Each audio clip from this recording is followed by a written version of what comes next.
जैसे आपने बात की, हम लोग परशुराम के बारे में तो सुन ही रहे हैं, साथ ही साथ अर्जुन, कार्तिकेय अर्जुन जो नाम था। आखिर परशुराम और कार्तिकेय अर्जुन का मिलने का कारण क्या था? बहुत सुंदर प्रश्न आपने किया कि आपकी परशुराम जी का और कार्तवीर का, अब हम इसको शास्त्रार्जुन ही कहते हैं क्योंकि नाम बार बार लेने में कहीं त्रुटि हो गया तो एक अलग ही चीज हो जाता है। तो जो शास्त्रार्जुन था, इन दोनों जन का मिलने का कारण कब बना कि शास्त्रार्जुन एक राजा था और राजा होने के नाते वह बहुत बलशाली था, बहुत ताकतवर था। कभी हम इसको विवरण के रूप में आगे कभी बताएंगे। तो वो बहुत शक्तिशाली था। तो ब्रह्मा वैवर्त पुराण में तो कुछ इसके महात्म कुछ अलग बताए गए हैं, ब्रह्मांड पुराण में कुछ अलग बताए गए हैं, परशुराम पुराण में, भगवान के पुराणों में कुछ अलग बताए गए हैं।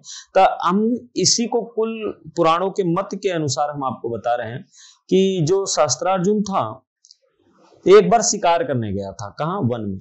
तो शिकार करते करते करते जब वो थक गया तो मुनि जमदग्नि जी के आश्रम पे आया, कुछ दूर था। तो उसको पता चला कि यहाँ पे मुनि जमदग्नि जी का आश्रम है, क्यों ना चल करके मुनिवर का दर्शन करके आए। तो शिकार करने के लिए गया था, तो उनका दर्शन, यहाँ थका हुआ था, तो शिकार करके जब थक गया था तो वहां पर कुछ टाइम विश्राम किया। जब उसको पता चला यहाँ पर मुनि जी का आश्रम है तो वो दर्शन करने के लिए वहां पर गया। जब मुनि जमदग्नि जी के आश्रम पे गया, दर्शन किया, उनको आशीर्वाद पाया, तो जो परशुराम जी के पिताजी थे मुनि जमदग्नि जी, तो उन्होंने राजा का आदर सम्मान सत्कार किया, आशीर्वाद भी दिए। आशीर्वाद देने के बाद कहते, राजन तुम काफी थके हुए लग रहे हो, क्यों ना आप विश्राम करो। तो राजा ने कहा, महाराज मैं यहाँ पे कैसे रुक सकता हूँ, आपकी कुटिया है, आप आश्रम में रहते हो और हमारे साथ तो पूरी हमारी काफी सेना है। तो आप ऋषि मुनि हैं, आप कंदमूल फल ग्रहण कर सकते हैं, मैं और हमारे लोग कैसे यहाँ टिक सकते हैं, और आप क्या खिला सकते हैं, आपके पास तो क्या हो सकता है, कंदमूल फल के अलावा तो कुछ होगा नहीं। तो मुनि जमदग्नि जी ने कहा कि राजन आप उस चीज को लेकर चिंता मत करो, आप रुकिए, मैं पूरा प्रसाद का, भोजन का सारी व्यवस्था मैं करवा देता हूँ। तो उनके पास, मुनि जमदग्नि जी के पास एक कामधेनु नाम की गाय थी जिसका नाम सुरभि नाम था, सुरभि नाम था। तो उनको प्राप्त हुआ था ब्रह्मा जी के द्वारा, भृगु जी को, भृगु जी ने इनको दे दिया था, ऐसा कहीं कहीं पुराण में वर्णन आता है। कहीं पुराणों में वर्णन आता है कि भगवान शिव जी के द्वारा इनको प्राप्त हुआ था। तो अनेकों जैसे भी हो, उनको कामधेनु गाय प्राप्त हुआ जिनका नाम सुरभि था। तो वो सुरभि कामधेनु गाय से जो वस्तु प्राप्त करना चाहते थे सब कुछ प्राप्त हो जाता था। तो कुछ भी जो चाहते थे वो सब कुछ प्राप्त हो जाता था।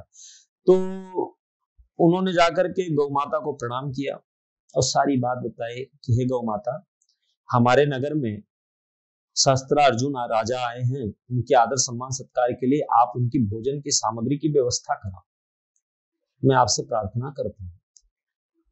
तो कामधेनु गाय जो सुरभि माँ थी, उन्होंने अनेकों राजमहल, जैसा राजमहल जैसे कि देवराज इंद्र भी वैसा राजमहल क्या होगा, जैसा इन्होंने यहाँ पर माँ कामधेनु ने निर्माण करके रख दी।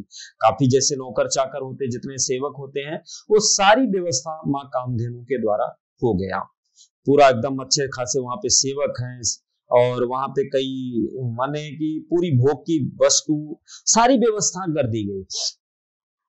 तो जो शास्त्रार्जुन का जो मंत्री था, चंद्रगुप्त नाम था उसका, तो वो पूरा लीला देख रहा था छिप छिप करके कि मुनि कैसे लीला माने पूरी व्यवस्था करते हैं। वो एक लीला कर रहा था, देख रहा था कि ये लीला कहाँ कहाँ कैसे व्यवस्था करते हैं। तो वो सारी चीजें उसने देख लिया कि गौ के जो कामधेनु गाय है, इन्हीं के द्वारा सारा व्यवस्था हो रही है। तो मुनि जमदग्नि जी आए राजा के पास, तो बोले, राजन मैंने सारी व्यवस्था आपकी कर दी है, आप पूरी सेनाओं को बुलाओ, और हमने भोजन भोजन की व्यवस्था कर दी, विश्राम के लिए महल भी तैयार है, आप लोग विश्राम करो। राजा ने अपने मंत्रियों के द्वारा सूचना देकर के सारी सेनाओं को बुलाया गया। और राजा को क्या लगा कि मुनि जो थे वो अपने तप के बल से ये सारी व्यवस्था की, तप के बल से। उनको ये नहीं पता था कि ये कामधेनु गाय के द्वारा प्राप्त हुआ, तो उनको तप के बल के प्राप्त हुआ, ऐसा उनको ज्ञात था। जब सारी सेना आई राजमहल, मतलब उनका जो नगर, जो राजा का नगर जो भी था ना, वैसा राजमहल नहीं था जैसे इन्होंने बना के दिया था। क्योंकि सहस्त्रार्जुन ने ऐसा अभिमान रूप में बोला, महाराज आप हमारी क्या सेवा कर सकते हैं, आप लोग कंदमूल फल खाने वाले, कुटिया में रहने वाले, और हम लोग क्या खाते हैं वो आपको पता है कि हम लोग ऐशो आराम की जिंदगी जीने वाले हैं। तो उस अभिमान को मर्दन करने के लिए मुनि जमदग्नि जी ने ऐसा आलीशान व्यवस्था करा दी थी कि वैसा सहस्त्रार्जुन अपने जीवन में भी नहीं सोच सकता था। वैसा देवराज इंद्र के राज्य कैसा, माने देवराज इंद्र से भी बड़ा वो राज्य इतना सुंदर बना हुआ था। तो सारे सेना वहां पर रुके, राजा भी रुके, भोजन पाए, सब भोजन पाए, विश्राम किए, काफी सुंदर वातावरण, उन लोगों को बड़ा अच्छा लगा वो राज्य। उन लोगों का जाने का इच्छा नहीं था राजा का। तो राजा को लगा कि भाई अब अपने नगर चलना चाहिए, एक दिन की मेहमानी बस है, रोज रोज यहाँ टिके रहेंगे तो भी अच्छा नहीं है, मुनि को क्यों हम तकलीफ दें। अब मुनि साधक माने तपस्या करते हैं, जिनके तपस्या में दिक्कत होगा तो हो सकता है कहीं ना कहीं हम भी पाप के भागीदारी बन सकते हैं। इस तरह मन में सोच करके सहस्त्रार्जुन चल दिया। जब सहस्त्रार्जुन वहां से चला तो तारीफ करने लगा कि मुनि जमदग्नि जी का तपस्या तो देखो, कितनी सुंदर व्यवस्था उन्होंने की थी, ऐसा तो हम लोग अपने जीवन में भी कभी ऐसा सुख नहीं पाए होंगे जैसा इन्होंने सुख की व्यवस्था की। न तो ऐसा हमको लगता है देवराज इंद्र के पास व्यवस्था होगी, जैसे इन्होंने तप के बल से इन्होंने सारी व्यवस्था की है। तब तक मंत्री चंद्रगुप्त बोलता है, महाराज आप कहां से कर रहे हैं कि तप के बल से। बोले फिर? बोले इनके पास एक गाय है, जिस गाय के वजह से ये पूरा राजमहल, ऐशो आराम की पूरी जिंदगी हम लोगों को प्राप्त हुई थी। बोले क्या बात करें? बोले हाँ। तो बोले कि तो क्यों ना चल करके, कौन बोला? मंत्री बोल रहा है, क्यों ना महाराज चल करके हम लोग उनकी गाय ले लेते हैं। तो राजा ने तो यहाँ पे तो विवेक था, क्योंकि इनके वंशज जो थे ना वो धर्म के मार्ग पे चलते थे। तो मैंने इसे आपको कुछ टाइम पहले मैंने बताया कि एक सत्संग का कहा जाता है, बिनु सत्संग विवेक न होय। सत्संग एक ऐसा सत्संग होता है कभी कभी कि हम कभी कभी कुमार्गी भी बन जाते हैं। कभी कभी ऐसे हम अच्छे लोगों का सत्संग करते हैं ना तो हमें अच्छा चीज प्राप्त होता है, हम बुरे को संगत पाते हैं तो हम बुरे बन जाते हैं। तो संगत का एक बहुत बड़ा प्रभाव पड़ता है। तो यहाँ पर क्या हुआ कि मंत्री ने कहा, महाराज एक काम करो, क्यों ना चल करके हम उसे दान ले लेते हैं। राजा ने कहा कि हम तो क्षत्रिय हैं, हम दान ब्राह्मण से नहीं ले सकते, ये तो गलत है। ब्राह्मणों से दान हमको ब्राह्मणों को करना चाहिए महाराज, हम ब्राह्मण से दान नहीं ले सकते, ये तो हम अनुचित है, मैं नहीं कर सकता। तो उसी समय उनके जो पुरोहित थे सहस्त्रार्जुन के, उन्होंने समझाया कि राजन, ब्राह्मण को हम दान देने योग्य हैं, हम ब्राह्मण को दान कर सकते, ब्राह्मणों का कोई भी चीज वस्तु हम नहीं स्वीकार करेंगे। क्योंकि अगर हम ब्राह्मणों का वस्तु अगर हम स्वीकार, ब्राह्मण अगर प्रसन्नचित होकर के अगर हमें भेंट करते हैं तो हम उस चीज को ले सकते हैं। अगर हम ब्राह्मणों से जाकर के महाराज आप हमें ये चीजें दे दो, तो अगर वो आपके भयभीत, आपके भय बस अगर आपको दे देते हैं तो ये समझ लेना कि वो वस्तु आपके पूरे कुल का नाश कर देगी। ब्राह्मण का कोई भी अंश आप नहीं पचा सकते, क्योंकि ब्राह्मण वो तपस्या करते, वो चीजें करके वो चीजें पचा लेते, लेकिन आप ब्राह्मण का धन लेकर नहीं पचा सकते। तो अनेकों प्रकार से पुरोहित ने समझाया राजा को। तो बोले महाराज आप इन सब चक्करों में मत पड़ो, आप ये मंत्री के चक्कर में और आप सेनों के चक्कर में पड़ेंगे तो आप बर्बाद हो जाएंगे, आपका कई कुल का वंश खत्म हो जाएगा, आप ये सब ब्राह्मणों का अंश मत लो। तब मंत्री ने कहा, महाराज ये तो पुरोहित को कुछ ज्ञात नहीं, क्योंकि ब्राह्मण है तो ब्राह्मण सपोर्ट करेगा ही, इसकी ये पुरोहित की बात मत मानो। एक काम करो, चलो हम मान भी लेते हैं थोड़ा बहुत कि ब्राह्मण से हमें कुछ नहीं लेना चाहिए, तो एक काम करो, वो कामधेनु गाय उनसे ले लेते हैं, हम उनकी जगह पे कई और गाय दे देते, जितना उनको चाहिए हजारों लाखों हम गाय उनको दे देते हैं, लेकिन गाय हम लोग ले लेते हैं। तो राजा ने कहा कि ये बात तो सही है, हम एक गाय लेते हैं, बाकी उसकी जगह पे उनको हम बहुत सारे गाय देते हैं, उनको कामधेनु गाय लेकर क्या मतलब है। राजभोग का सामग्री तो हम लोगों के पास होना चाहिए, ऋषियों के पास तो खाली तपस्या की जरूरत है, कंदमूल और दूध की जरूरत है, हम उनको गाय दे देते हैं। तो यहाँ पर राजा ने कहा कि इस पे भी मानेंगे, वो मुनि जमदग्नि जी मानने को तैयार होंगे। तो मंत्री ने फिर वहां दूसरा प्रश्न रख दिया कि महाराज अगर वो नहीं मानते गाय से, तो गाय का जो कीमत होता है उतने सोने चांदी जवाहरात जो भी होता है उतना हम दे करके गाय ले लेते हैं। तो राजा ने कहा कि एक काम करो, हमें तो नहीं लगता है, अब तुम जा करके बात करो, अगर उन्होंने गाय दिया तो ठीक है, नहीं दिया तो कोई बात नहीं। तो जो पुरोहित था शस्त्रार्जुन का, उसने अनेकों प्रकार समझाया, महाराज अगर वो प्यार मोहब्बत से देते हैं तो ठीक है, लेकिन जबरदस्ती करने के लिए बोल देना सैनिकों को कि जबरदस्ती ना करे, नहीं तो आपका कुल जो है वो खत्म हो जाएगा। क्योंकि ब्राह्मणों की वस्तु हम आप में, ब्राह्मण की वस्तु जो है हम भेंट नहीं ले सकते, हम उनको भेंट दे सकते, दान कर सकते हैं, उनसे हम दान नहीं मांग सकते। और अगर आप दान लेने का भी काम करते हैं तो आप एक राजा हैं महाराज, आप दान देने योग्य हैं, लेने योग्य नहीं है। तो राजा ने तो ये बात सोच करके शांत हो गए।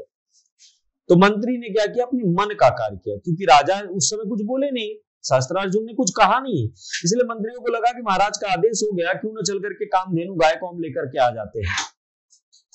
जब वहां पर कामधेनु गाय लेने के लिए उसका राजा का मंत्री सब गए, सैनिक के साथ में गए। जब वहां पर पहुंचे तो मुनि जमदग्नि जी ने कहा कि बताओ मंत्री जी क्या बात है, अभी तो राजा साहब गए, कोई कमी रह गई क्या खातिरदारी में, या कुछ आप लोग भूल गए थे? तो मंत्री ने कहा महाराज मैं भूला तो कुछ नहीं, मुनिवर मैं कुछ भूला नहीं हूं, मैं जिस कार्य के लिए आया हूं, जो राजा की तरफ से सूचना है, मैं आपको देने के लिए आया हूं। तो बोले क्या सूचना है, बताओ, कुछ कमी रह गई होगी तो भी पूरा कर दे। तो मंत्री ने कहा महाराज राजा का आदेश है कि ये गाय राजा के पास होना चाहिए, आप जैसे ऋषि मुनियों के पास नहीं होनी चाहिए, ये गाय आप दे दीजिए मुझे, राजा साहब ने कहा है कि ये गाय मुझे लौटा दीजिए।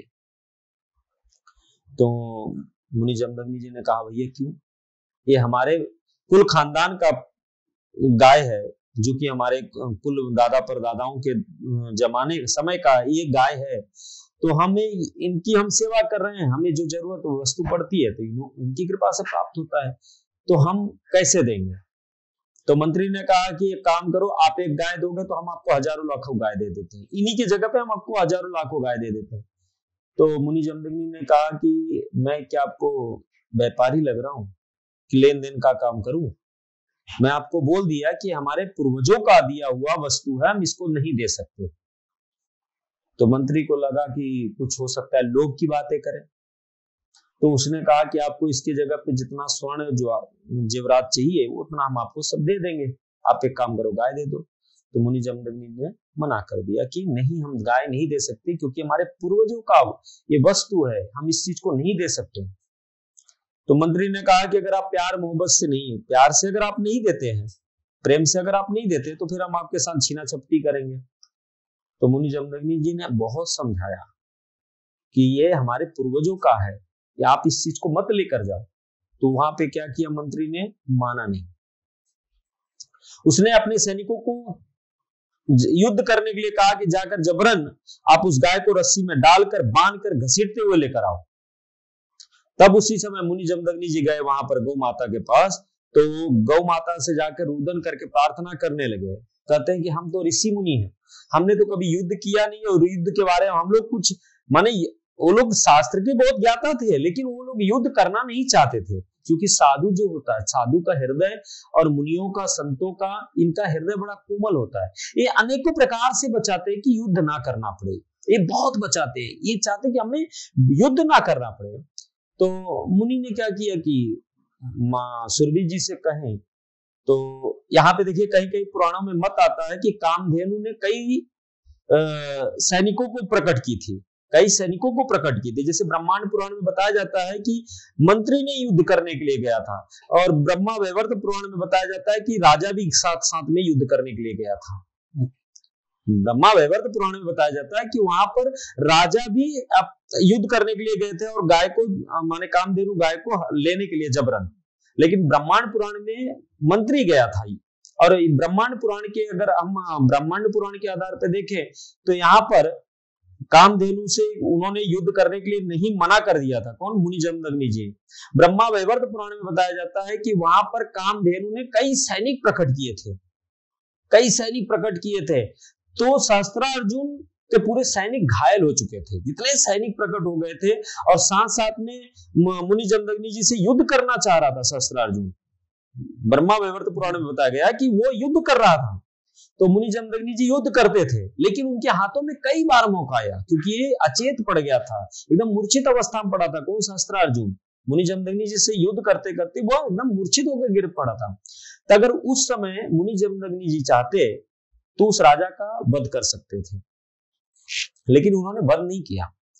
उन्होंने दया किया कि जाने दो, छोड़ दो, राजा है, हो सकता है इसकी दिमाग में कहीं ना कहीं से अविवेक इसके अंदर प्रवेश कर गया हो। कई बार राजा को समझाते रहे कि राजन तुम किसी प्रकार का जिद मत करो, आप अपने नगर लौट जाओ, लेकिन राजा मूर्छित अवस्था में होता था। फिर किसी तरह मुनि जमदग्नि जी उसका औषधि दे करके उसको ठीक करते थे। जब वो स्वस्थ हो जाता था तो मुनि जमदग्नि जी कहते थे भैया अब तू चला जा राजन, अब तू अपने नगर को लौट जाओ। तो राजा बोलता नहीं, मैं युद्ध करूंगा। तो फिर युद्ध आरंभ हो जाती थी। तो युद्ध जब आरंभ हो जाती थी तब मुनि जमदग्नि जी कहते थे कि जब वो थक जाते थे, वो मूर्छित हो जाते थे, फिर राजा बोले कि अब राजा मूर्छित जब हो जाता था, मुनि जमदग्नि जी कहते थे कि राजन आप अपने नगर लौट जाओ। फिर किसी तरह उनको जल पान करा करके फिर उन्हें होश में लाया जाता था। फिर राजा बोलता था मुझे युद्ध करना है। क्यों? अब मुझे ये गाय लेकर जाना है, उसका जिद था। और मुनि जमदग्नि जी का ये जिद था कि मैं गाय को नहीं दूंगा, क्योंकि ये हमारे पूर्वजों की, ये परम हमारे पूर्वजों की एक शान है, ये हमारे पूर्वजों की ये जो वस्तु है इसे हम नहीं दे सकते, क्योंकि इन्हीं की कृपा से हमारे जीवन में किसी प्रकार की दिक्कत नहीं हुई। तो वहां पर उसने क्या किया? उसने छल कर दिया है। ब्रह्मा वैवर्त पुराण के आधार पर मैं बता रहा हूं कि उसने छल किया। कौन? शास्त्रार्जुन ने। उसे जो दत्तात्रेय भगवान थे उनकी अनेकों प्रकार से उसने तपस्या की थी, उनसे काफी अस्त्र शस्त्र भी प्राप्त हुआ था। तो उसने उस अस्त्र से मुनि जमदग्नि जी के ऊपर वार किया अचानक, जिसको कहते पीठ के पीछे छल कर देना। उसी छल से उसने मुनि जमदग्नि का वध किया था। और ब्रह्मांड पुराण की अगर हम बात करें तो यहाँ पर मंत्रियों ने अत्याचार किया, तो मंत्रियों ने मुनि जमदग्नि जी का वध करके वहां से चल दिए थे, वो भी छल से ही किए थे। तो वहां से जब चले तो गाय जो थी, जो सुरभि गौ माता थी, वो गोलोक चली गई थी। उनका एक बछड़े को इसने मंत्री ने पकड़ करके राजा के सामने लेकर गया। तो राजा को जा करके मंत्री ने कहा कि राजा महाराज, मैंने मुनि जमदग्नि जी का वध कर दिया और जो गाय थी वो गोलोक चली गई, उसके बछड़े को हम पकड़ कर लेकर आ रहे हैं। तो राजा मन में सोचने लगा कि मैंने पुरोहित की अगर बात मान ली होती तो आज मैं पाप का भागीदारी न बनता, पाप का भागीदारी मैं नहीं बनता। लेकिन मंत्री और सैनिकों के अत्याचार माने ये लोग अब आकर मुझे बताए, जो कि वो ऋषि मुनि सदैव जो होते हैं निर्मल मन के होते हैं, शुद्ध विचार के होते हैं, वो कोमल भाव, उनका हृदय जो होता है बड़ा कोमल होता है, जिस तरह कापूस होता है ना उसी तरह उनका होता है। तब यहाँ पर हुआ क्या कि राजा को पश्चाताप हुआ मन में, लेकिन उन्होंने दबा करके अपने नगर के लिए चल पड़े। और इधर क्या हुआ कि परशुराम भगवान और उनके भाई सब लकड़ी तोड़ने गए थे और माँ रेणुका जी अंदर कुटिया के अंदर थी। तो जब वो आई बाहर देखी तो मुनि जमदग्नि जी का माने शरीर छोड़ चुके थे, पड़ा था।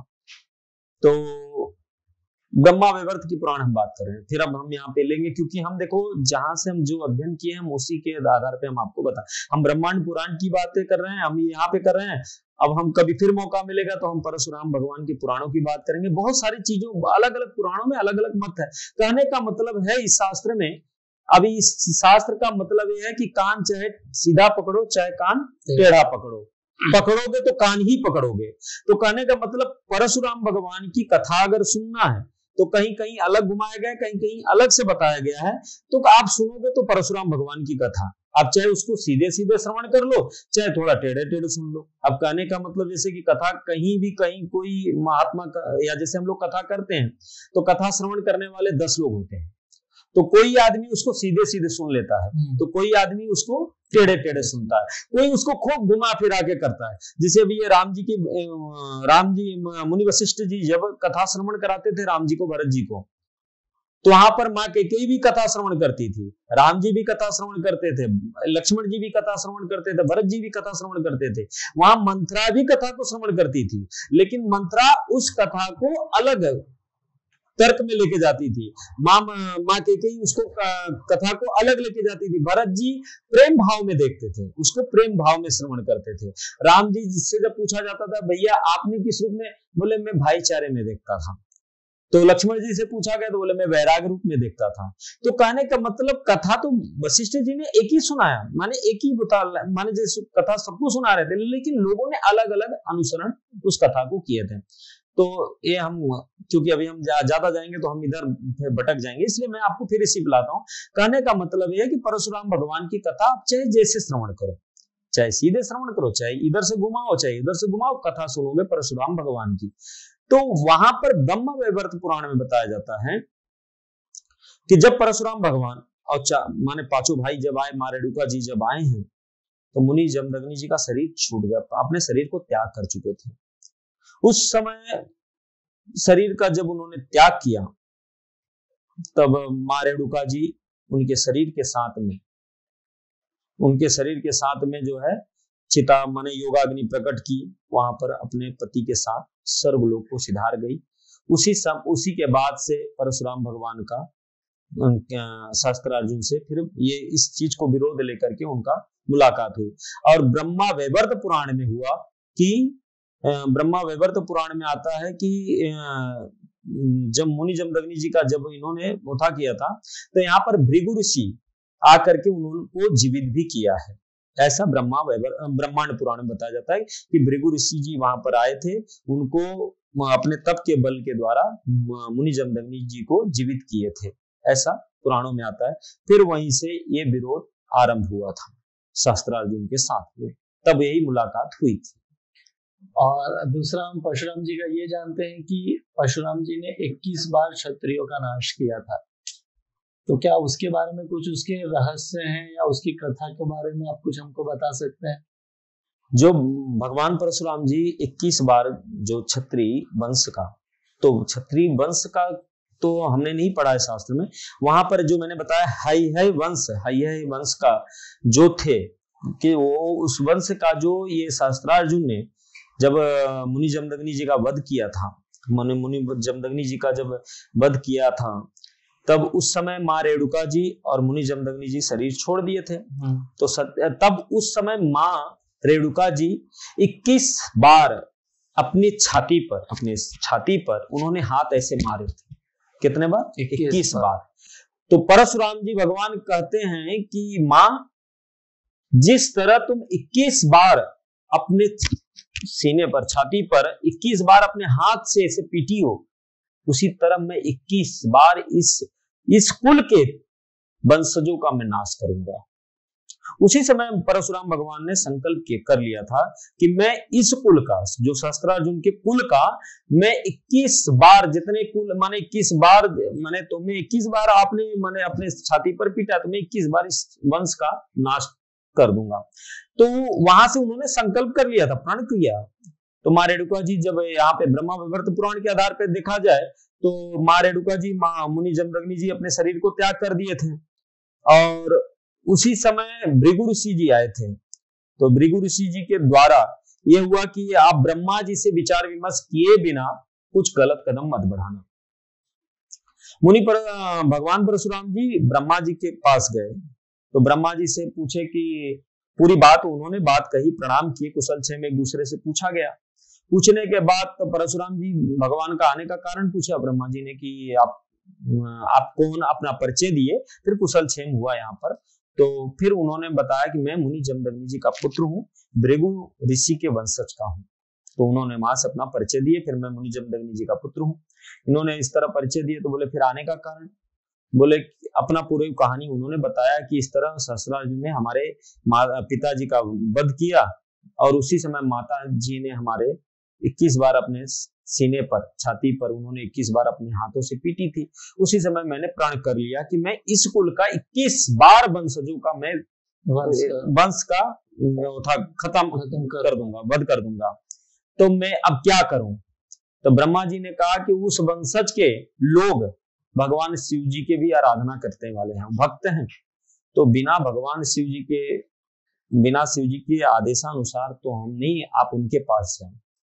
तब वहां पर परशुराम भगवान शिव जी के पास आते हैं।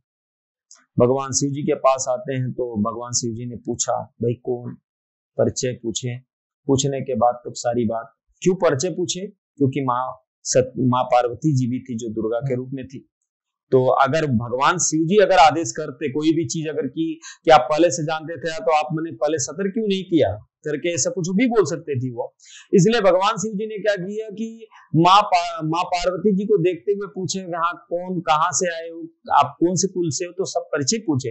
तब भगवान परशुराम जी ने उत्तर दिया कि मैं भृगु वंशज से, मैं मुनि जमदग्नि जी का पुत्र, मैं परशुराम हूँ।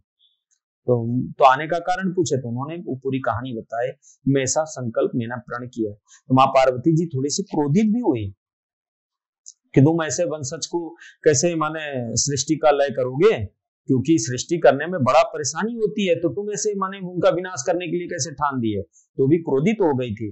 तब वहां पर मुनि परशुराम जी रुदन करने लगे, माँ आप खुद माँ हैं। तो वहां पे पूरी बात उन्होंने यहाँ पे रखी कि आप माँ हैं तो आपके ऊपर कोई ऐसे मतलब आप सबकी बच्चों की पीड़ा आप समझ सकती हैं। तो भगवान शिव जी ने कुछ टाइम तक मौन धारण करके रहे, फिर ध्यान लगा करके भगवान मौन धारण थे। मौन धारण के बाद भगवान शिव जी ने आदेश दिया कि ठीक है, तुम उसी कार्य के लिए उत्पन्न हुए हो, इसलिए वो कार्य आपको करना ही पड़ेगा, क्योंकि वो कुल के कुछ लोग मनमानी कार्य करने लगे थे, इसलिए उनको दंड देना उचित ही है।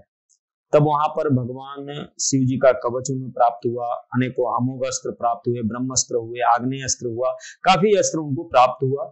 और फिर भगवान श्री कृष्ण जी का उनको पूजन करना पड़ा, जिससे अनेकों चक्र अर्जन करना पड़ा था।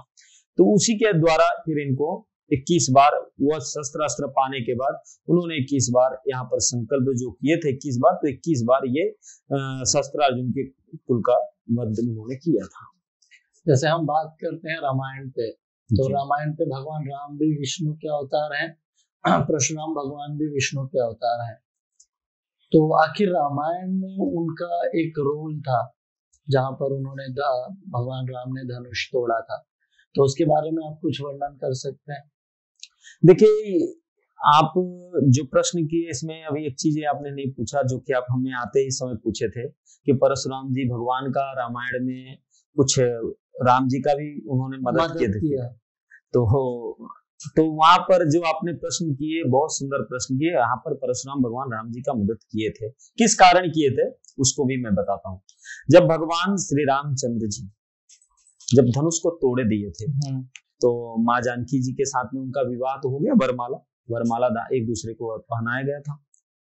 तो वहां पर कुछ राजा लोग गए थे, कुछ लोग गए थे, तो माँ जानकी जी को वो लोग चाहते थे कि मैं राम और लक्ष्मण जी के साथ में युद्ध करके जानकी जी को हर लेते हैं, फिर हम आपस में युद्ध करके जो विजयी होगा वो माँ जानकी जी के साथ में विवाह कर लेगा। तो जब उस समय ये राजा पूरा एकजुट हो गए थे, सारे राजा एकजुट हो गए थे, तो लक्ष्मण जी भी क्रोधित हो गए। तो राम जी ने कहा कि भैया क्रोधित मत जल्दी हो, अभी इन सब का बाप आ रहा है। बोले बाप? बोले हाँ। बोले उनके आते ही ये सब शांत हो जाएंगे, युद्ध करने की हम सबको जरूरत नहीं है, इतना हम सबको ताम झाम करने की जरूरत नहीं है। इशारों में बात हो गया। जब वहां पे धनुष टूटा, सारे राजा एकत्रित थे, तब वहां पे परशुराम भगवान पहुंचे। तो जब भगवान परशुराम जी पहुंचे हैं, तो सारे जो राजा यहाँ पर विचार कर रहे थे कि राम जी को लक्ष्मण जी को के साथ हम युद्ध करेंगे और माने जानकी जी के साथ विवाह कर लेते हैं। तो उसी समय जब परशुराम भगवान प्रवेश किए, तो सारे राजाओं की पसीना पूरे शरीर से पूरा पसीनों से लथपथ हो गए और शरीर कंपन करने लगा था राजाओं का, क्योंकि सबको परशुराम भगवान से भय था कि अगर हम उनकी दृष्टि अगर उनकी पड़ जाती थी ना, तो लोगों को ये लग जाता था कि आज मेरी मृत्यु निश्चित आज लिख दिया है, माने यमराज जी हमारी आज मृत्यु आज पहला माने आज एक राम कथा में जब आता है तो बड़ा मार्मिक प्रसंग से बताया जाता है, मैं आपको इसका संक्षिप्त में बता रहा हूँ। तो उसमें देवताओं को ये माने राजाओं को लग जाता था कि आज मेरी मृत्यु निश्चित है, जिसकी तरफ वो सरल भाव से भी देखते थे ना, तो सारे राजा भयभीत हो जाते थे कि आज मेरा मृत्यु निश्चित है। तो परशुराम भगवान जब वहां पर प्रवेश किए थे, तो सारे राजा जो थे वो भयभीत हो गए थे। तो राम जी इशारा किया लक्ष्मण जी की तरफ, भैया यही है, यही महाराज है जो जिनके आने से सारे राजा शांत हो गए, पूरे पसीने से लथपथ पड़े हैं। तब वहां पर सारे राजा शांत हुए। फिर वहां पर सभी लोग ने एक दूसरे सब मिल मिल करके अपना नाम, दादा परदादाओं का नाम बताते थे, बोलते थे महाराज मैंने आपके चरण दबाए थे, महाराज मैंने आपका सेवा किया था, महाराज मैंने ये चीज किया था, महाराज मैं ये चीज किया था, मैं आपकी सेवा में किसी प्रकार की माने कोई कमी नहीं रखा था। तो सबने अपना अपना परिचय दे करके डर करके, कुछ तो राजा वहां से भाग खड़े हुए, कुछ राजा तो चोरी चुपके से निकल भाग खड़े हो गए कि जान बची तो लाखों पाए, हम तो और कहीं जाकर विवाह कर लेंगे, लेकिन कम से कम परशुराम महाराज से तो बच के भागे पहले। और उनसे इतने लोग डरते थे कि वो दौड़ा दौड़ा के मारते थे सबको। कारण क्योंकि उस समय लोगों ने अपनी मर्यादा का उल्लंघन कर चुके थे। तब वही तो राम जी के साथ में, प्रभु राम जी के साथ में उनका संवाद हुआ था। तब जब वही राम जी को परशुराम भगवान ने कहा कि अगर आप इस पे धनुष पर आप अगर बाण चढ़ा दो तब मेरा क्रोध शांत हो जाएगा। तो वही राम जी धनुष चढ़ाए, धनुष पर बाण चढ़ाते तो उनका क्रोध शांत हो जाता है। तो धनुष अपने आप चला गया था प्रभु राम जी के हाथों में। तब वहां उनको ये लग गया कि अब राम जी अवतरी माने इस पृथ्वी पर माने धरातल पर प्रकट हो चुके हैं। तब हमारा अब कार्य नहीं, क्योंकि ये मर्यादा को निभाने वाले जब हमारे प्रभु राम आ गए हैं तो अब हमारा यहाँ पे रहना उचित नहीं है। इसलिए अब हमें वन में चले जाना चाहिए या तपस्या करने के लिए चले जाना चाहिए। तो वहीं पर भगवान परशुराम जी तपस्या करने के लिए चले गए। जब राम जी आ गए, अब वो ब्राह्मणों साधु संतों का कुल का माने मर्यादा एक अपने वंशजों को, लोगों को सचेत करेंगे और यहाँ पर अब साधु ऋषि मुनियों को वह यज्ञ में हमेशा सहायता करेंगे। वो जान गए, इसलिए परशुराम भगवान वहां से पर्वत पे चले गए। महेंद्र पर्वत पे ऐसा नाम आता है, वहां पर चले गए थे, कठोर तपस्या किए थे। इसी तरह राम जी का और परशुराम भगवान का यहाँ पर लीला आती है। गुरु जी, आज हमने परशुराम जी के बारे में इतना सब किया, और भी अपने बहुत कथाएं बाकी है, तो उसको हम लोग नेक्स्ट एपिसोड में कभी वर्णन उसका करेंगे और इसके अंदर जाएंगे। और आज के कथा में आपसे बात करके बहुत अच्छा लगा। हर हर महादेव। जय सिया राम, जय श्री परशुराम, जय श्री परशुराम।